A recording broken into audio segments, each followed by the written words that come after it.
युवक ने आड़ू का ऊपरी भाग साफ किया और प्रबंधक की नजर बचाकर सारा हिस्सा उनकी गर्दन पर फैला दिया। क्योंकि प्रबंधक को आड़ू से एलर्जी थी तो कुछ ही समय में उनकी तबीयत खराब होने लगी और वे बार बार खांसने लगे।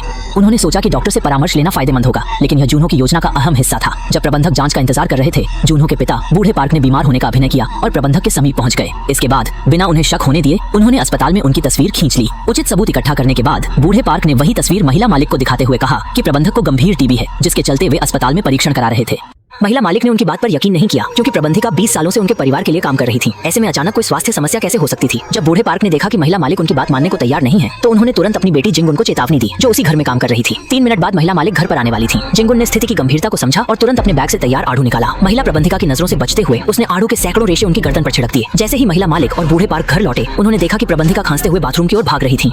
महिला मालिक ने यह सब देखकर भी पूरी तरह से यकीन नहीं किया। जब वह प्रबंधिका से सवाल करने के लिए उठी, तो बूढ़े पार्क ने असाधारण चतुराई दिखाई। उन्होंने अपनी जेब से टमाटर सॉस निकाला और उसे कूड़ेदान में फेंके गए एक टिश्यू पर छिड़क दिया। जब महिला मालिक उन पर गौर कर रही थी, तभी बूढ़े पार्क ने उस टिश्यू को उठाकर दिखाया। टिश्यू खून से भरा हुआ प्रतीत हो रहा था और उन्होंने इसे महिला मालिक के सामने प्रबंधिका की गंभीर बीमारी के सबूत के तौर पर पेश किया। अब महिला मालिक ने बूढ़े पार्क की बातों पर विश्वास कर लिया और महिला प्रबंधिका को नौकरी से निकाल दिया गया। इस प्रकार प्रबंधिका को बड़े मकान से बाहर निकाल दिया गया। अगले पार्ट के लिए लाइक सब्सक्राइब करें।